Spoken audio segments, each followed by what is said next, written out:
In a coffee house that may not be too far away from where we are right now, an honorable sheikh who remembers all the old stories about Nasarudin Hocha visits with his friend Burhan. It is an early hour of the evening when the sounds of the city usually fall to a few quiet echoes of the busy day.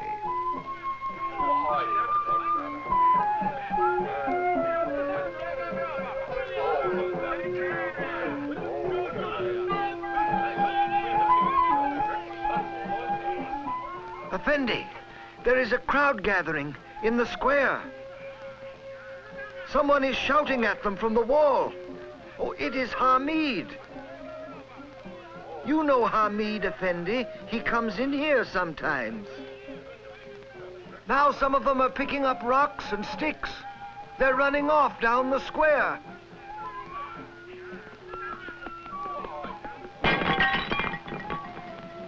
My window!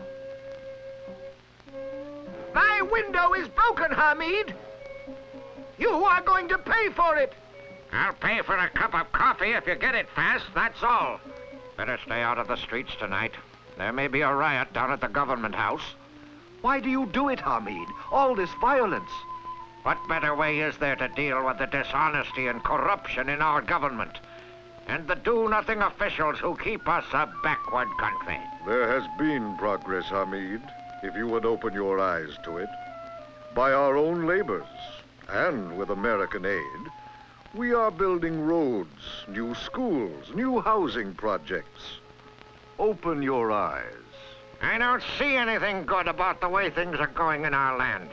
And others are coming to agree with me. And we're going to do something about what we don't like. You'll see. Ah! Just you wait and see. He has the heart of a tyrant. Pardon, Effendi? Hamid, he sees only what is wrong and bad about him. Unfortunately, people listen to him. And there is nobody around today like Nasarudin Hocha to make people realize that nothing good can come of a man who believes that violence is the way to solve every problem. Burhan, let me tell you about the Hocha and an emperor who lived a life of violence. The story is called The Heart of a Tyrant.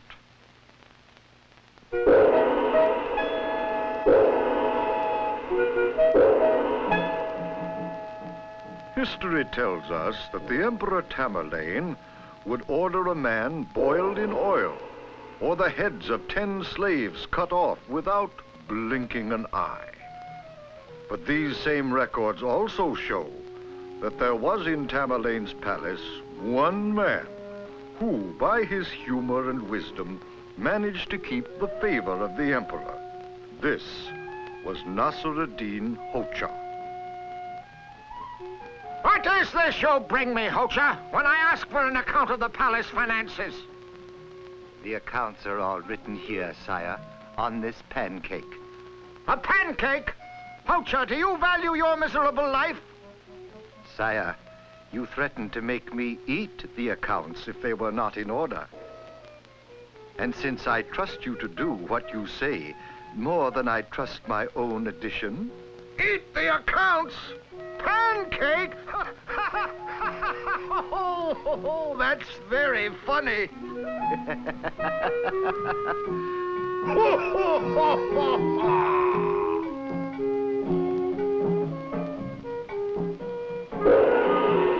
This was Nasarudin Hocha in the years when he was in attendance at Tamerlane's court. But as well as the Hocha knew this tyrant, he was still sometimes shocked at the depth of the emperor's violent nature. Tamerlane had been away from the palace for a week, and then suddenly returned in the best of spirits. The Hocha asked if the emperor had had an enjoyable trip. Very enjoyable, Hocha! Last Monday, a great fire broke out in the village I was visiting. There were some lives lost. I saw it all. Fancy, one man lost his mother-in-law and really seemed to be upset. On Tuesday, a mad dog bit 2 men. We burnt them with hot irons to prevent their going mad also.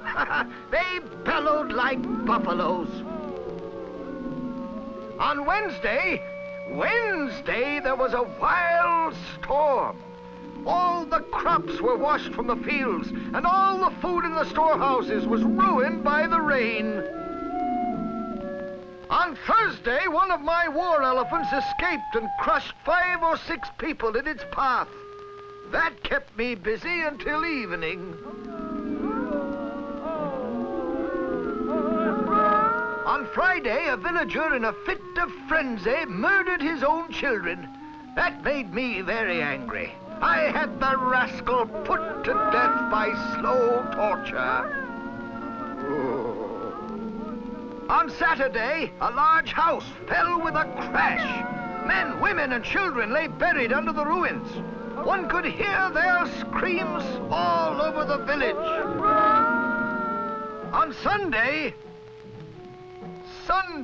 a woman hanged herself on a plum tree. We went to see that, too. She left one little girl in a cradle. In short, Hocha, every day of the week we found something to amuse us.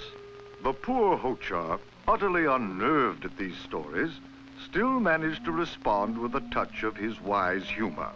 Sire, thank God you have come back so soon. If you had stayed there another week, not one stone would have remained upon another. And even the court attendants could not help but laugh at the way the Hocha recognized Tamerlane for just what he was, a violent man with the heart of a tyrant. In that story of the Hocha, there is a lesson for us today. The man who talks only of what is bad, what is wrong and what is undone in our country, is actually revealing his own violent nature, his heart of a tyrant. And if such a man is listened to, if he gains power from unquestioning followers, he could turn our country into a place where one stone does not remain upon another.